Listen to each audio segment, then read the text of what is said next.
Jimmy the Ubermensch, $5. What do you think of young Earth? I favor young Earth. How would you respond to those who say communism evolved from Christianity in Acts 5 and Mark 10? So there's a lot of easy responses to this. First of all, Acts 5 was a period of the early church being founded and spreading.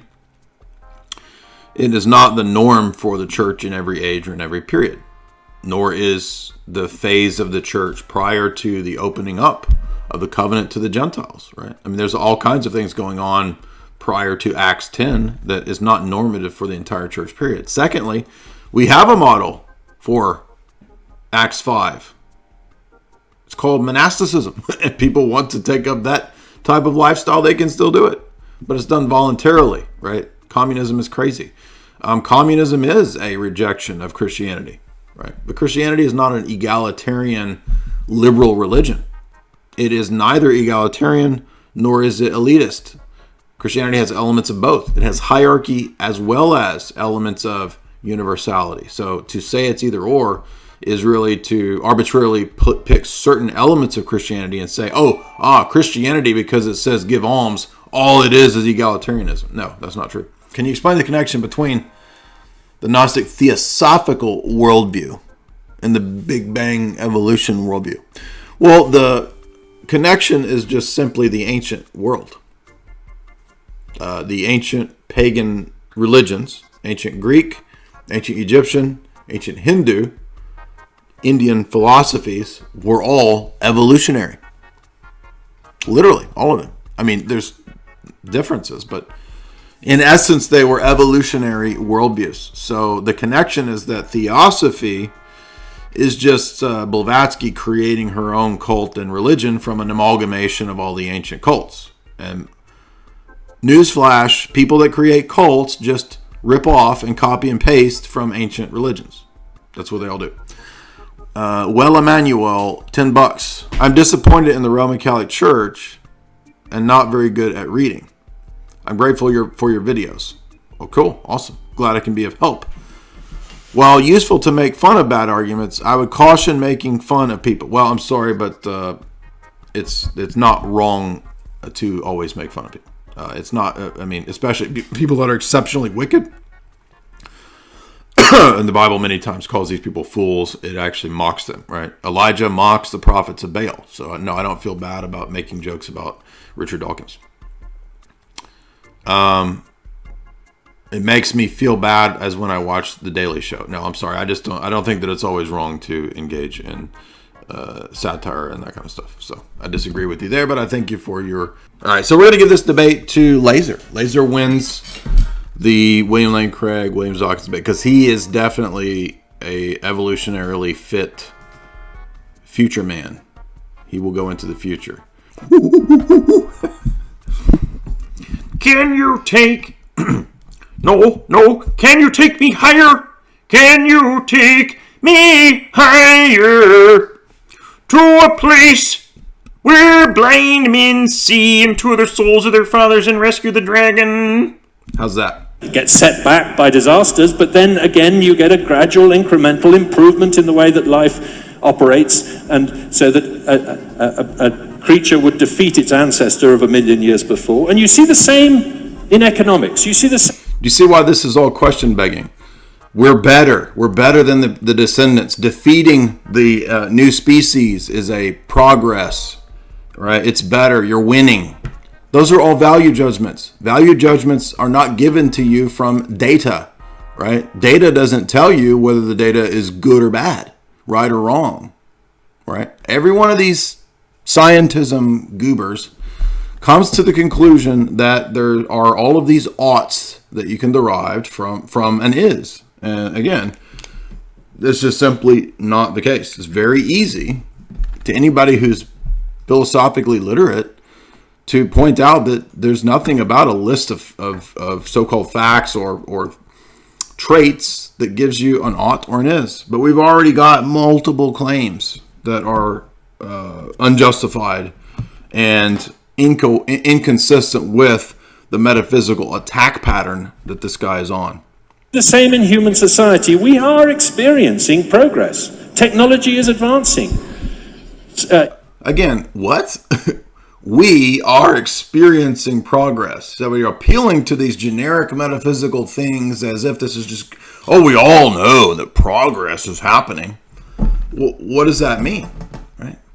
There's nothing about having more iPhones, more televisions, more flat screens, more nanotech that inherently proves or shows or demonstrates progress. Perhaps it's all regress, digress. It's arbitrary. This is silly to just say these things. Oh, we all know that having more iPhones is progress. What? How do you get progress from a bunch of matter?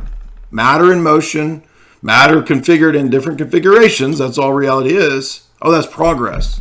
No, you're using a metaphysical category that's just as stupid and magical on your worldview as purpose. Do you see the silly, basic level mistake this guy has made? Progress is just as much superstition and magic and nonsensical on his grounds, on his worldview, as is purpose, as is telos. By the way, as are patterns. He thinks we do recognize patterns. What is a pattern? Oh, this thing is like that thing, even though they're two different things. Okay, what is the nature of the likeness between those two things? Because it's not identical to the matter over here. It's not identical to the matter over here. Now you're in the domain of metaphysics, and this guy doesn't even know that, right? Because the scientism crew are utterly ignorant 99% of the time about any of the basic philosophical points and concepts. In my lifetime, smallpox has been extinguished and the cell phone has been invented. In my lifetime, the living standard of the average person on the planet has trebled, the income of that person. Child mortality is down by 2/3. Why is that better? So there is an arrow. I mean, half the people that he's, actually most of the people that have the worldview that he's coming from, right? Him and his Royal Society crony, Dawkins, they believe that most of the planet should be depopulated. So what's he talking about? Infant mortality has gone down and that's progress? What? Talking out of two sides of the mouth as usual. There is a direction, but there is not a destination. Because these directions could go in almost any direction. You could throw them off into any way. And how does this come about?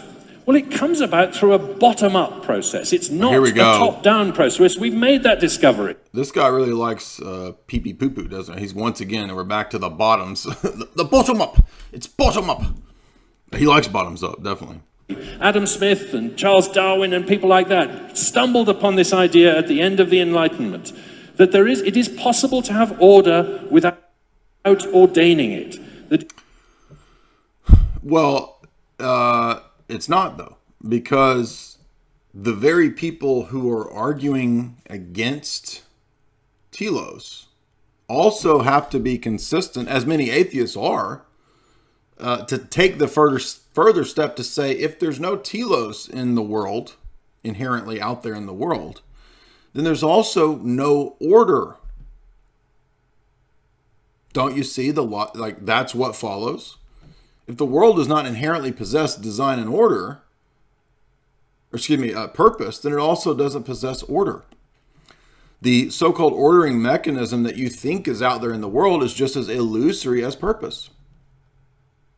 Just as illusory as the patterns that you think you're recognizing and cataloging, right? Now, am I saying that we don't recognize patterns? Of course not. Right? Every time we make this critique, get this argument going, people think, this guy thinks that there's no patterns in the world. What a coomer idiot. I didn't say that. I'm talking about this dude's worldview. That it is possible to have, in a phrase, emergent order. And it's one of the most beautiful ideas that human beings have ever come up with. Yeah, well, this is just an ad hoc rescue, right? So there's not a designer who orders and designs the world. There is just emergent or order within. So in other words, I don't care about the fact that something can't come from nothing.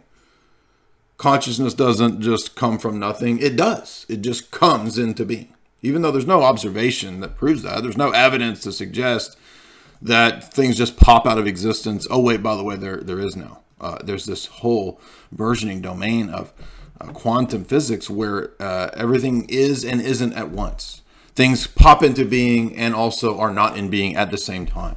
Oh, you see the move here, right? It's a bait and switch. Okay. So at the same time as there's no metaphysics, there also is every possible metaphysic because of the quantum foam, baby. Quantum foam makes it possible for anything to be the case, right?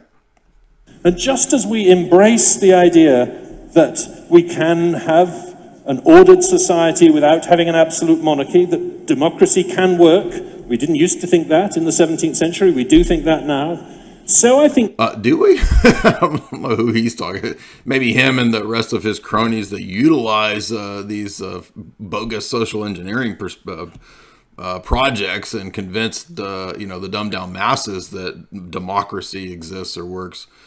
But come on, dude, really? This is all... Notice here we go with these sort of emotional appeals.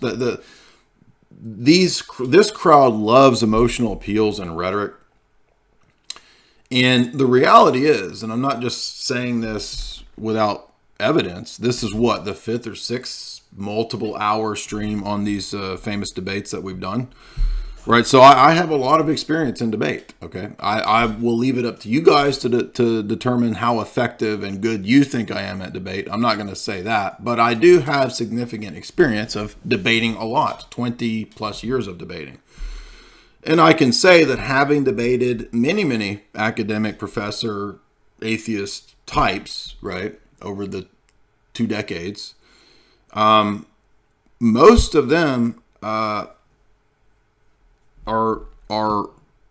terrible, utterly deficient and ridiculous at debate. I mean, they are the worst, right? We saw this with not Hitchens, with Harris, right? Remember how Harris's response to Craig was literally nothing but emotional appeals? A child dies tonight somewhere in the world because of my church, my superstition, somewhere in the world, right? And meanwhile, these people all believe in, a abortion, right? So, I mean, it's just like, dude, come on. Give up this bullshit emotional appeal that we all know is fake. To embrace the idea of emergent order rather than top-down design. The idea that as people interact together and as life interacts as... We should briefly deal with this, and actually Father Deacon Ananias has quite a few poignant critiques in some of his stuff of the idea of emergent order, and that sort of matter can just sort of self-organizing matter, right? So we know that we need the placeholder of what God performs in the theological system of Christianity and theism, right? But we don't have that. We've thrown that out. So now we got to have all of these metaphysical things that don't make sense in a materialist paradigm. How are we going to have that? Oh, just smush it all into matter. Matter causes itself to have purpose. Matter causes itself to come into being. Matter self-organizes. Matter just causes consciousness to come to be. Matter just gives us all of this progress. It's preposterous. It's total absurdity. It's insane. It's insane, actually. I mean, it's hard for some people to even think that this is what is at the top of academia, right?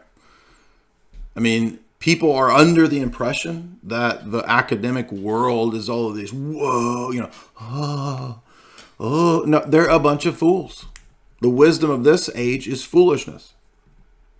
So what's one of the problems that I would critique about this idea that emergent order just sort of comes out of matter itself, right? There's no universal power principle or absolute, no concrete absolute, nothing like that functions to be a reference point or a grounding for the particulars of the ordering, right? So that's why he's saying that we don't need a top-down notion of emergent order or ordained ordering, he says, right? So